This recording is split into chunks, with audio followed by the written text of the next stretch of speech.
നിങ്ങളൊട്ടും തയ്യാറല്ലെങ്കിൽ കൂടിയും ദൈവം ഇന്ന് നിങ്ങളുടെ ജീവിതത്തിൽ വലിയ കാര്യങ്ങൾ ചെയ്യാൻ തയ്യാറായി തന്നെ തുനിഞ്ഞിറങ്ങിയിരിക്കുകയാണ്.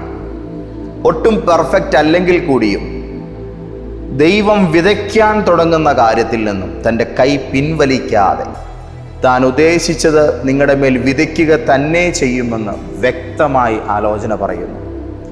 ചുരുക്കി പറഞ്ഞാൽ, തൻ്റെ കരുണയും ദയാപൂർണവുമായ ഹൃദയത്താൽ ദൈവം നിങ്ങൾക്ക് വേണ്ടി വലിയ ചില കാര്യങ്ങൾ ഇന്ന് ചെയ്യാൻ പോവുകയാണ്. കർത്താവിൻ്റെ പൈതലേ, ജീവിതത്തിൻ്റെ പല സാഹചര്യങ്ങളുടെ സമ്മർദ്ദം നിമിത്തം ഏതൊക്കെയോ ഒറ്റപ്പെട്ടു പോയൊരു അവസ്ഥയ്ക്കകത്തിരുന്നു കൊണ്ട് ഇന്ന് രാവിലെ ദൈവത്തിൻ്റെ ദൂത് കേൾക്കാൻ നിങ്ങൾ തയ്യാറാകുമ്പോൾ, നിങ്ങളുടെ ഹൃദയാവസ്ഥ വ്യക്തമായി ഉൾക്കൊണ്ടുകൊണ്ട് തന്നെ പരിശുദ്ധാത്മാവ് നിങ്ങളോട് സംസാരിക്കുന്ന നിമിഷമാണിത്. പ്രാർത്ഥനയോടെ ഇന്നത്തെ പ്രവചന ദൂതിലേക്ക് ഞാൻ വിളിക്കുന്നു. ഇതൊരു അനുഗ്രഹത്തിൻ്റെ സമയമാണ്. ദൈവം നിങ്ങളെ രൂപാന്തരപ്പെടുത്താൻ പോകുന്നു. എല്ലാവർക്കും സ്നേഹനിധിയായ യേശുക്രിസ്തുവിൻ്റെ മഹത്വം നിറഞ്ഞ നാമത്തിൽ ഇന്നത്തെ പ്രവചന ദൂതിലേക്ക് സന്തോഷത്തോടെ സ്നേഹവന്ദനം. വിശുദ്ധ മത്തായിയുടെ സുവിശേഷം 13-ാം അധ്യായത്തിലാണ് യേശു പറഞ്ഞ ലോക പ്രസിദ്ധമായിരിക്കുന്ന വിതകാരൻ്റെ ഉപമ എഴുതപ്പെട്ടിരിക്കുന്നത്. വിതയ്ക്കുന്നവൻ വിതപ്പാൻ പുറപ്പെട്ടു. വിതയ്ക്കുമ്പോൾ ചിലത് വഴിയരികെ വീണു, പറവകൾ വന്നത് തിന്നുകളഞ്ഞു. ചിലത് പാറസ്ഥലത്തേറെ മണ്ണില്ലാത്തയിടത്ത് വീണു, മണ്ണിന് താഴ്ചയിലായാൽ ക്ഷണത്തിൽ മുളച്ചു വന്നു. സൂര്യൻ ഉദിച്ചാറെ ചൂട് തട്ടി വേറില്ലായകയാൽ അത് ഉണങ്ങിപ്പോയി. മറ്റു ചിലത് മുള്ളിനിടയിൽ വീണു, മുള്ളു മുളച്ചു വളർന്നതിനെ ഞെരുക്കിക്കളഞ്ഞു. മറ്റു ചിലത് നല്ല നിലത്ത് വീണു, 100, 60, 30 മേനിയായി വിളഞ്ഞു. ചെവിയുള്ളവൻ കേൾക്കട്ടെ. എന്നിട്ട് ഈ പറയപ്പെടുന്ന തിരുവെഴുത്തിൻ്റെ വ്യാഖ്യാനം യേശു 19 മുതലുള്ളതായ വചനത്തിൽ രേഖപ്പെടുത്തിയിരിക്കുന്നു. വിളിച്ചു പറയുന്നു. മത്തായിയുടെ സുവിശേഷം 13-19 മുതൽ. ഒരുത്തൻ രാജ്യത്തിൻ്റെ വചനം കേട്ടിട്ട് ഗ്രഹിക്കാഞ്ഞാൽ ദുഷ്ടൻ വന്നവൻ്റെ ഹൃദയത്തിൽ വിതയ്ക്കപ്പെട്ടത് എടുത്തു കളയുന്നു. ഇതത്രേ വഴിയിൽ വിതയ്ക്കപ്പെട്ടത്. പാറസ്ഥലത്ത് വിതയ്ക്കപ്പെട്ടതോ ഒരുത്തൻ വചനം കേട്ടിട്ട് ഉടനെ സന്തോഷത്തോടെ കൈക്കൊള്ളുന്നതാകുന്നുവെങ്കിലും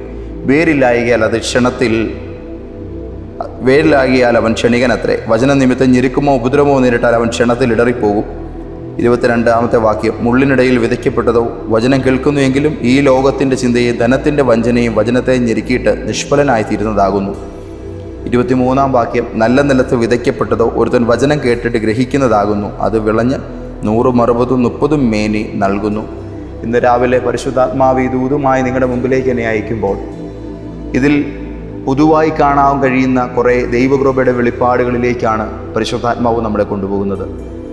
ഒന്നാമതായി കർത്താവിൻ്റെ ആത്മാവ് നിങ്ങളോട് പറയാൻ ആഗ്രഹിക്കുന്നത്, നിങ്ങളുടെ സാഹചര്യം എന്താണേലും, നിങ്ങൾ എവിടെയാണെങ്കിലും, ഹൃദയാവസ്ഥ ഏത് വിധത്തിൽ കഠിനപ്പെട്ടു പോയതും തകർന്നു പോയതുമാണെങ്കിലും, നിങ്ങളുടെ മേൽ ചിലത് വിതയ്ക്കണമെന്നുള്ള ദൈവത്തിൻ്റെ പദ്ധതിക്ക് ദൈവം മാറ്റമൊന്നും വരുത്തുന്നില്ല.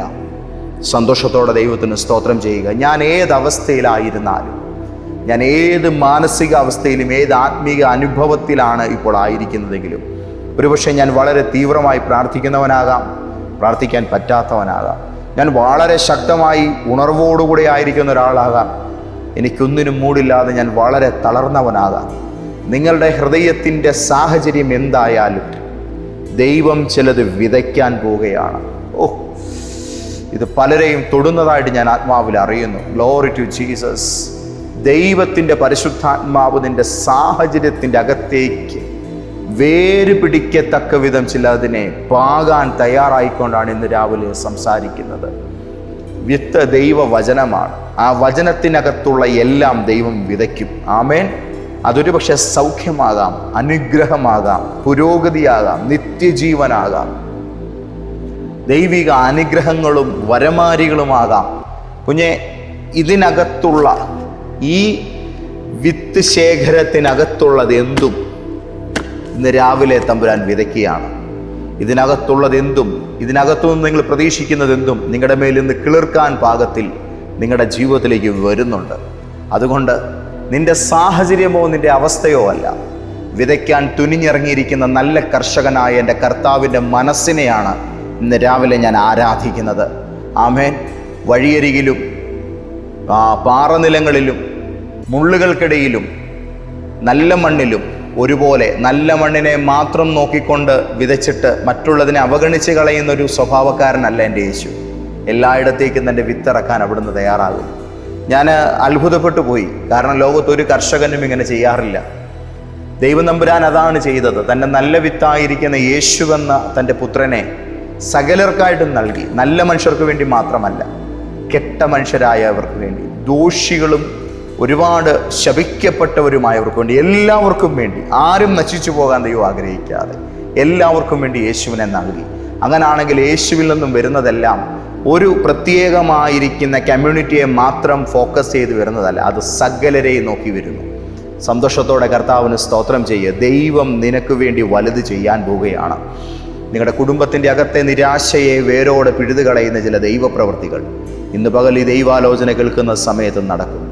എൻ്റെ ഈ ജീവിത യോഗ്യതകളാൽ എനിക്ക് പ്രാപിപ്പാൻ കഴിയില്ല എന്ന് നിങ്ങൾ കരുതുന്ന ചില വലിയ സന്തോഷങ്ങളെ ദൈവം നിങ്ങളുടെ ജീവിതത്തിൽ മനസ്സറിഞ്ഞു വാരി വിതറും. ഒന്ന് പറഞ്ഞേ, ദൈവം ചിലതിനെ മനസ്സറിഞ്ഞു വാരി വിതറും. ആത്മാവിൻ്റെ വലിയൊരു സാന്നിധ്യം ഞാനിത് പറയുമ്പോൾ നിങ്ങളുടെ മേൽ വ്യാപരിക്കുന്നു. ഞാൻ ആ വലിയ ദൈവോറവിട നിറവിൽ നിന്നുകൊണ്ട് തന്നെ നിങ്ങളോട് സംസാരിക്കട്ടെ.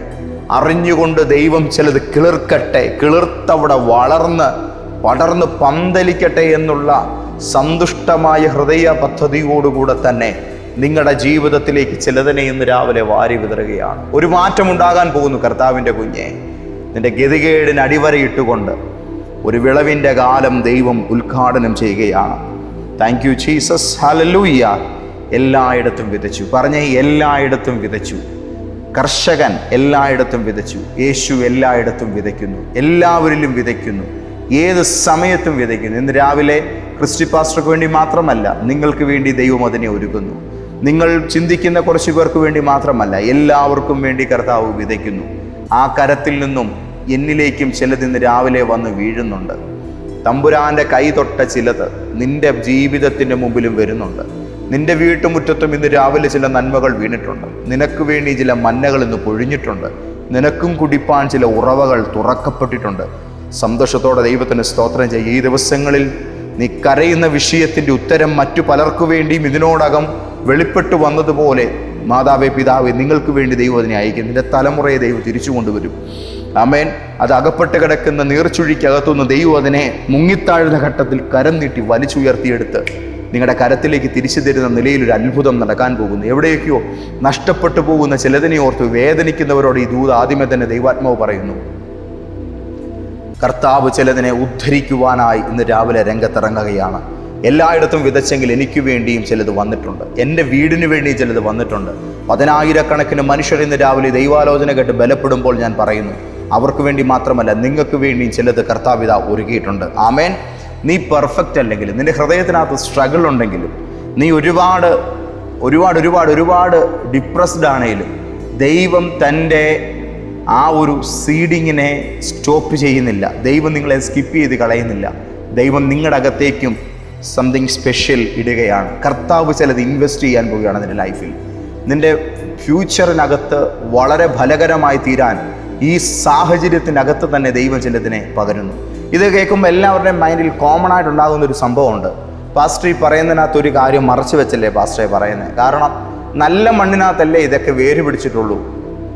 ഞാനൊരു കാര്യം നിങ്ങളോട് ചോദിക്കട്ടെ. എല്ലായ്പ്പോഴും 100 മേനി ഫലം കൊടുക്കത്തക്ക നിലയിൽ ദൈവത്തിൻ്റെ കണ്ണിൽ ഒരേ ഒരു മണ്ണേ ഉണ്ടായിട്ടുള്ളൂ, അത് കർത്താവായ യേശു മാത്രമാണ്. ബാക്കി ഭൂമിയിൽ ഉണ്ടായിട്ടുള്ള സകല മനുഷ്യരും സാഹചര്യങ്ങൾക്കനുസൃതമായി അവരുടെ ആത്മീയതയിൽ ഏറ്റക്കുറച്ചിലുകൾ വന്നിട്ടുള്ളവരാണ്. പ്രാർത്ഥനാ ജീവിതത്തിൽ കുറവുകൾ വന്നിട്ടുള്ളവരാണ്. ആത്മീയ തീഷ്ണതയ്ക്കകത്ത് തുലനങ്ങൾ ചെയ്തു നോക്കുമ്പോൾ ഏറ്റക്കുറച്ചിലുകൾക്ക്, ഭ്രംശനങ്ങൾക്ക് വിധേയമായിട്ടുള്ളവരാണ്. അതായത് ഇന്നൊരു പക്ഷേ പാറസ്ഥലം പോലെ ഒരു വരണ്ട അവസ്ഥയിലിരിക്കുന്ന ആൾ നാളത്തെ തൊട്ടടുത്ത നിമിഷവും നല്ല മണ്ണ് പോലെയാകും. ഇന്ന് ജ്വലിച്ചു നിൽക്കുന്ന ഒരാളെ സംബന്ധിച്ചിടത്തോളം തൊട്ടടുത്ത നിമിഷം തൻ്റെ ജീവിതത്തിലെ ധനപരമായ ചിന്തകളും എങ്ങനെ ഞാൻ മുന്നോട്ട് പോകുമെന്നുമൊക്കെയുള്ളതായ ചില തോന്നലുകൾ വന്നു കയറുമ്പോൾ പെട്ടെന്ന് അവൻ മറ്റൊരു സ്ഥാനത്തേക്ക് അവൻ്റെ ആ ഒരു സ്പിരിച്വൽ സ്റ്റാറ്റസും മൈൻഡിൻ്റെ ആ ഒരു അവസ്ഥയും പെട്ടെന്ന് ഡീവിയേറ്റ് ചെയ്തെന്ന് വരാം. ചുരുക്കി പറഞ്ഞാൽ ഇതെല്ലാം നമ്മളിൽ തന്നെ ഉള്ളതാണ്. അതായി പറയുന്നതിൻ്റെ അർത്ഥം, നല്ല മണ്ണ് നമ്മളാണ്, വഴിയരികെ നമ്മളാണ്, ചവിട്ടുകൊള്ളപ്പെടുന്ന നിലയിലും ഞെരുക്കപ്പെടുന്ന നിലയിലും മണ്ണില്ലായകയാൽ, അതായത് വേരോടാൻ തക്കവിധം താഴ്ചയില്ലായകയാൽ ഉപരിതലങ്ങളിൽ മാത്രമായി വേരോടി മാത്രം സ്ട്രഗിൾ ചെയ്യുന്ന ഒരു സസ്യമായി തീരുന്നൊരു സാഹചര്യവും എല്ലാം നമ്മുടെ ഉള്ളിൽ തന്നെ ഉള്ളതാണ്. ഇതെല്ലാം നമ്മൾ തന്നെയാണ്, മറ്റൊന്നുമല്ല. ഞാൻ നല്ല മണ്ണും അവരൊക്കെ വെറും മുള്ളുകളും, അവർ വെറും പാറയും, അവരൊക്കെ വെറും വഴിയോ, അങ്ങനല്ല. ഇതെല്ലാം നമ്മുടെ ജീവിതവുമായി ബന്ധപ്പെട്ട സാഹചര്യങ്ങളാണ്. എന്നാൽ വിതയ്ക്കുക എന്ന് പറഞ്ഞ ഉദ്യമത്തിലേക്ക് കർത്താവ് വരുന്നതിൻ്റെ കാരണം എന്താണ്? ദൈവവചനം വീണ് കഴിയുമ്പോൾ എല്ലായിടത്തും മാറ്റങ്ങൾ സ്വാഭാവികമായും ഉണ്ടാകും. ആമേൻ. മണ്ണെന്ന് പറയുന്നത് വഴിയോ പാറയോ മുള്ളോ അങ്ങനെയൊന്നുമല്ല. ഇതൊക്കെ ഓരോ സീസണാണ്. ചില സമയത്ത് എല്ലാവരും ജ്വലിക്കും, ചില സമയത്ത് എല്ലാവരും ക്ഷീണിക്കും. കുറേ സമയം കഴിയുമ്പോൾ എല്ലാവരുടെയും മനസ്സിനകത്ത് ചില മന്ദീഭാവങ്ങളുണ്ടാകും. പക്ഷേ ദൈവത്തിന് മാത്രം മാറ്റം വരുന്നില്ല, ദൈവവചനത്തിന് മാറ്റം വരുന്നില്ല. വിതയ്ക്കുക എന്നുള്ള തൻ്റെ ദൗത്യത്തിൽ നിന്നും ദൈവം പുറകോട്ട് പോകുന്നില്ല. കാരണം എന്നും എപ്പോഴും നിങ്ങളുടെ മേൽ ദൈവം ഒരു കൊയ്ത്തിനെ കാണുന്നു. ഈ ദൂത് കേട്ടവർ കർത്താവിന് സ്തോത്രം ചെയ്യുക. ആമേൻ, ഹല്ലേലൂയ. ഒരിക്കൽ നീ വഴിയരികിൽ വീണ വിത്ത് പോലെ, അല്ലെങ്കിൽ വഴിയരികെ പോലെയുള്ളൊരു മാനസികാവസ്ഥയിലായിരുന്നിരിക്കാം. മുള്ളുകൾക്കിടയിൽ, കുത്തുന്ന മുള്ളുകൾക്കിടയിൽ, വേദനിപ്പിക്കുന്നവരുടെ വാക്കുകൾക്കിടയിൽ പല ആരോപണങ്ങളുടെ മുള്ളുകളേറ്റ് ഒരുപക്ഷെ നിങ്ങൾ ഞെരുങ്ങുന്നുണ്ടാകാം. പക്ഷെ കേൾക്കൂ, ദൈവം നിങ്ങളെ കാണുന്നു. നിനക്കുള്ളിൽ നല്ല മണ്ണിനെ കർത്താവ് കണ്ടിട്ടുണ്ട്. അതുകൊണ്ട് തന്നെ നിങ്ങളിലേക്ക് വാരി വിതറുകയാണ്.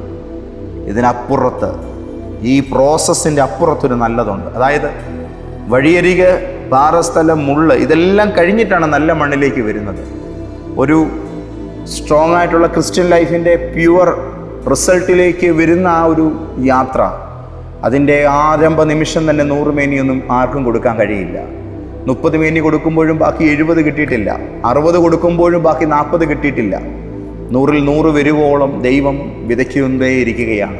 അതായത് ഇപ്പോൾ നമ്മുടെ ആത്മീക ജീവിതത്തിൻ്റെ അകത്ത് നമ്മൾ ഫലം കൊടുക്കുന്നുണ്ടെന്ന് പറഞ്ഞാൽ എത്ര ശതമാനം എന്നൊക്കെ അളക്കുമ്പോൾ അത് നമ്മളെ സംബന്ധിച്ചിടത്തോളം നീ ഇത്രേ തന്നുള്ളൂ എന്നുള്ള നിലയിൽ ദൈവത്തിന് അളവുകളുടെ പേരിൽ നമ്മളെ ന്യായം വിധിക്കാനോ കുറ്റം പറയാനോ ഒന്നുമല്ല.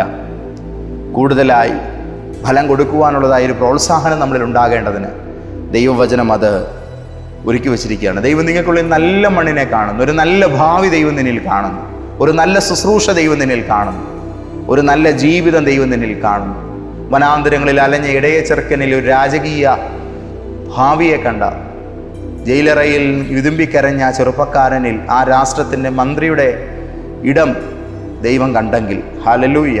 കാട്ടത്തിപ്പഴം പിറക്കി നടക്കുന്ന ആ ചെറിയ ഇടയച്ചക്കനായിരിക്കുന്ന ആമോസിൽ ഇസ്രായേലിൻ്റെ പ്രവാചക ഭാവി ദൈവം കണ്ടെങ്കിൽ, നിങ്ങളുടെ മേലിൽ ദൈവം വലുത് കണ്ടിട്ടുണ്ട്. നല്ല മണ്ണിലേക്ക് നീ ആയിത്തീരും.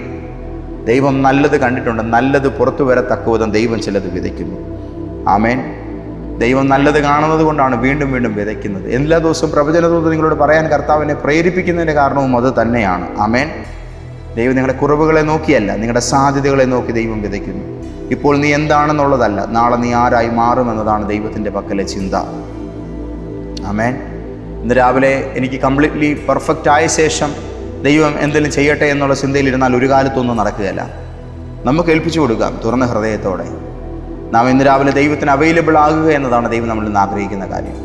നിങ്ങളുടെ പോരായ്മകളെ ദൈവം നീക്കും, കല്ലുകളെ ദൈവം പിറക്കിക്കളയും, മുള്ളുകളെ കർത്താവ് തന്നെ നീക്കും. നല്ല മണ്ണ് കിളച്ചൊരുക്കി പിന്നെയും തൻ്റെ വചനത്തിൻ്റെ വേരോട്ടത്തിന് ആ വിത്തുകൾക്ക് സുഗമമായി വളരാൻ തക്ക വിധമുള്ള നല്ല പരിവേഷത്തിലേക്ക് യേശു തന്നെ നമ്മളെ രൂപാന്തരപ്പെടുത്തും. പേടിക്കേണ്ട. വിത്ത് വളരെ ശക്തമാണ്, അത് കെട്ടുപോകുന്നതല്ല, അതിനകത്ത് ജീവനുണ്ട്. ആമേൻ. നിങ്ങൾക്ക് ചെയ്യാനുള്ളതൊന്നും മാത്രമേ ഉള്ളൂ, റിജക്റ്റ് ചെയ്യേണ്ട. പകരം ഇന്ന് രാവിലെ കേൾക്കുന്ന ദൈവ പദ്ധതിയെ റിസീവ് ചെയ്യുക. നിങ്ങളുടെ അകത്തൊരു വലിയ മാറ്റം പരിശുദ്ധാത്മാവ് ആരംഭിക്കുക. പ്രാർത്ഥിക്കാം നമുക്ക്. ഞങ്ങളുടെ ദൈവമേ, സ്നേഹം നിറഞ്ഞ സ്വർഗസ്ഥ പിതാവേ, അങ്ങയുടെ പ്രിയപ്പെട്ട മക്കളോടുകൂടെ ഇന്ന് രാവിലെ ഈ വചനത്തിൻ്റെ അതിശക്തമായ വിരുന്നുണ്ടുകൊണ്ട് ഞങ്ങളായിരിക്കുന്നു. വലിയ ചില വിടുതലുകൾ ഇന്ന് രാവിലെ കർത്താവ് ഒരുക്കുന്നതിനായിട്ട് സ്തോത്രം. ചേഞ്ചസ് ഉണ്ടാകട്ടെ. Glory to Jesus. മാറ്റങ്ങൾ വരട്ടെ. എനിക്കൊരു രൂപാന്തരം വരുന്നില്ല, എനിക്ക് എൻ്റെ അവസ്ഥയ്ക്ക് മാത്രം ഒരു പരിഹാരം വരുന്നില്ല എന്നിങ്ങനെ മാനസികമായി ഞരങ്ങിക്കൊണ്ടായിരിക്കുന്ന അങ്ങയുടെ കുഞ്ഞുങ്ങളുടെ മേൽ ഇപ്പോൾ തന്നെ ഒരു വലിയ വിടുതലുണ്ടാകട്ടെ. വലിയ മാറ്റങ്ങൾ ദൈവത്തിന് ആത്മാവ് ഒരുക്കുന്നത് ഞാൻ കാണുന്നു. നിങ്ങൾ തളർന്നിരിക്കുന്ന സാഹചര്യത്തിനരികിൽ യേശു ഇറങ്ങി വന്ന് നിങ്ങളെ തൊടുന്നത് ഞാൻ ആത്മാവിൽ ദർശിക്കുന്നു. വലിയ രൂപാന്തരങ്ങളുടെ സമയമാണിത്. വലിയ പ്രത്യാശ കർത്താവ് തരുന്നു. വലിയ സന്തോഷം കൊണ്ട് യേശുപ്പച്ചൻ നിറയ്ക്കുന്നു. ഒരു വലിയ അനുഗ്രഹം നിങ്ങളുടെ മേൽ രൂപപ്പെടുന്ന സമയമാണ്. പ്രാർത്ഥനയോട് ഇന്ന് രാവിലെ കർത്താവിൻ്റെ കരത്തിലേക്ക് നിങ്ങളെ സമർപ്പിക്കുക. നിന്റെ അകത്തും ഒരു പ്രതീക്ഷയുടെ വിതകാലം ദൈവം തുറക്കുന്നു. നിനക്കും ഒരു ഫലകാലം ദൈവം ഓപ്പണാക്കുന്നു. നല്ല മണ്ണ് നിന്നിലും ഉണ്ട് പൊന്നെ. നീ അത്ര കെട്ടവനോ നീ അത്ര കുറവുള്ളവളോ അല്ല. ആരെല്ലാം എന്തെല്ലാം പറഞ്ഞാലും നിന്റെ അകത്തേക്ക് ദൈവം വിത്ത് വാരി എറിയാണിന്ന് രാവിലെ. കിളുക്കട്ടെ, വളരട്ടെ, ഫലം വരട്ടെ, ഒരു കൊയ്ത്തുപാട്ട് നിന്നിൽ ഉയരട്ടെ എന്നുള്ള വലിയ ചിന്തയോടുകൂടെ ദൈവം നിന്നെ കണ്ടിട്ടുണ്ടെങ്കിൽ, എന്തിൻ്റെ പേരില്ല തളരുന്നേ, എന്തിൻ്റെ പേരില്ല മാറി നിൽക്കുന്നേ, മുന്നോട്ടേക്ക് കയറിക്കേ. കർത്താവിൻ്റെ കൃപ നിന്നെ വിളിക്കുകയാണ്. ഇന്ന് രാവിലെ വരിക. ഞാനാ നിന്നെ വിളിച്ചത്, ഞാനാ നിന്നെ തിരഞ്ഞെടുത്തത്, എൻ്റെ കരമാ നിന്നെ സഹായിക്കുന്നത്. കൂടെയുണ്ട് ഞാൻ, കൈവിടുകയില്ല. ധൈര്യപ്പെടുക, ധൈര്യപ്പെടുക. എല്ലാ മാനസിക പ്രയാസങ്ങളും മാറിപ്പോകട്ടെ. ദൈവം ഒരു പുതുവാതിൽ തുറന്നു തരുമെന്ന് നിനക്ക് വേണ്ടി. ഒരു വലിയ വിടുതൽ യേശു നിനക്ക് വേണ്ടി ചെയ്തു തരും. സകല ക്ലേശങ്ങളും നീക്കിക്കൊണ്ട് അത്ഭുതകരമായൊരു വിടുതൽ നിനക്ക് വേണ്ടി ഞാൻ തരുമെന്ന് കർത്താവ് പറയുന്നു. എൻ്റെ പിതാവേ, ഞങ്ങളുടെ കൃപ അങ്ങയുടെ മക്കളെ പൊതിയുന്നതിനായിട്ട് സ്തോത്രം. ദോഷികളും പാപികളുമായ ഞങ്ങളുടെ പേർക്ക് ക്രൂശിൽ കയറാനും മടി കാണിക്കാൻ ഞങ്ങളുടെ യേശു ഞങ്ങളുടെ ധൈര്യമാണ്. ഞങ്ങളെ തള്ളിക്കളയാത്ത ദൈവകൃപ ഞങ്ങളുടെ ബോധ്യവും ധൈര്യവുമാണ്. രാവിലെ ഞങ്ങളുടെ പൊന്നോമന മക്കളെ ഞാൻ യേശുവെ ഞങ്ങളുടെ നാമത്തിൽ അനുഗ്രഹിച്ച് പ്രാർത്ഥിക്കുന്നു. അവിടുത്തെ വലിയ കൃപ പകർന്നതിനായിട്ട് സ്തോത്രം. യേശു ക്രിസ്തുവിൻ്റെ നാമത്തിൽ തന്നെ. ആമേൻ, ആമേൻ, ആമേൻ. ധൈര്യമായിരിക്കെ. ഇത് വലിയ സന്തോഷത്തിൻ്റെ ദിവസമാണ്. ഇന്നത്തെ പ്രവചന ദൂതൻ്റെ ഈ അധ്യായം ഇവിടെ അവസാനിക്കുന്നു. നാളത്തെ ദൂതിനു വേണ്ടി വെയിറ്റ് ചെയ്യണം. വെള്ളിയാഴ്ച വളരെ അനുഗ്രഹീതമായൊരു വലിയ വിടുതൽ ശുശ്രൂഷയാണ് കോട്ടയത്തെ നമ്മളുടെ ലൈഫ് ചേഞ്ചർ പ്രോഫറ്റിക് സഭയിൽ വെച്ച് നടക്കുന്നത്. ഒരുപാട് പേർ ലോകത്തിൻ്റെ വിവിധ രാജ്യങ്ങളിൽ ഈ ദിവസങ്ങളിൽ ഞങ്ങളെ വിളിച്ച് പ്രാർത്ഥനാ വിഷയങ്ങൾ പറയുകയും ഞങ്ങൾ അവർക്ക് വേണ്ടി പ്രാർത്ഥിക്കുകയും ചെയ്യുന്നുണ്ട്. നിങ്ങളുടെ ആവശ്യങ്ങൾ വിളിച്ചറിയിക്കുക, നമുക്കതിന് വേണ്ടി പ്രാർത്ഥിക്കാം. ഈ ഞായറാഴ്ചയും വെള്ളിയാഴ്ച നടക്കുന്ന ശുശ്രൂഷകൾ ഒരു കാരണവശാലും മിസ് ചെയ്യരുത്. ദൈവം നിങ്ങളെ അനുഗ്രഹിക്കട്ടെ. വരുന്ന തിങ്കളാഴ്ച 13-ാം തീയതി മുതൽ അനുഗ്രഹീതമായ VBS നമ്മുടെ സഭയിൽ നടക്കുകയാണ് ഒരാഴ്ച. എല്ലാ കൂട്ടുകാരെയും ഇത്തവണത്തെ VBSലേക്ക് സ്വാഗതം ചെയ്യുന്നു. വലിയ സന്തോഷകരമായ ആത്മീയ അനുഭവങ്ങളിലൂടെ നമുക്ക് കടന്നു പോകാം. കർത്താവിൻ്റെ കൃപ നിങ്ങളോട് കൂടെ ഇരിക്കുമാറാകട്ടെ. പിതാവാം ദൈവത്തിൻ്റെ സ്നേഹവും യേശുക്രിസ്തുവിൻ്റെ കൃപയും പരിശുദ്ധ റൂഹായുടെ കൂട്ടായ്മയും നിങ്ങളോടുകൂടെ ഉണ്ടായിരിക്കുമാറാകട്ടെ. ആമേൻ.